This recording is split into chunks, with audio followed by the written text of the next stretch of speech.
For more on that, I'm joined by White House Press Secretary Ari Fleischer. And I just want to bring this one point across. This is just breaking news that happened right now, and maybe you can react to this because you are so good and so professional. We've just learned that the Second Circuit has granted the stay that President Trump requested, delaying enforcement of Manhattan DA Vance's subpoena. This had to do with turning over his tax returns. So that is stalled for at least a little while longer. Is this a big issue on the radar? What do you think about that real quick, your reaction? Well, of course, if any damaging information came out between now and November, it would be a big story. Now, I don't know that there is any damaging information to be found, but the fact that if it's delayed till after the election, it's pretty obviously politically that benefits the president. It hurts those who want to think that there's something there, even if they don't know it.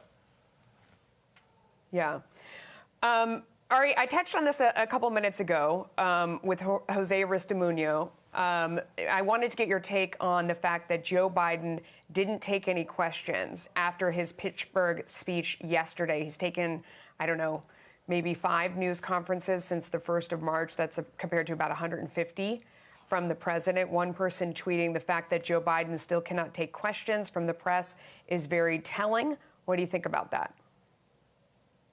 Well, look, I think we have to have some understanding for Joe Biden and everything he's going through. I mean, he's tired. He flew somewhere yesterday, and then he gave a speech. It was about a 20-minute speech. So I think you have to cut the guy a break and not think that he should take questions. I mean, or that he should campaign today. He flew back. That's an exhausting schedule to fly somewhere for 20 minutes and read a teleprompter.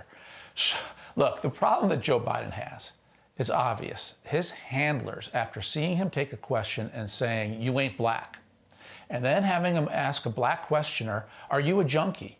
followed by him saying to a black audience, "You're not diverse the way Hispanic audiences are." They know they have a problem letting Joe Biden speak extemporaneously. So they have to severely limit it because they don't know what he's going to do or say next. That is going to be the pattern between now and November. And Melissa, I hate to say it, but I suspect Joe Biden will get away with it because the mainstream media is not pounding on him for it.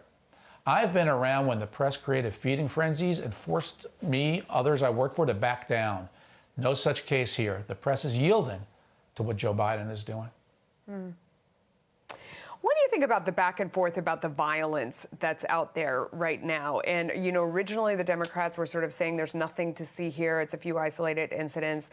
Now, yesterday, you know, Joe Biden going on the offensive and saying this is Donald Trump's America where you are not safe.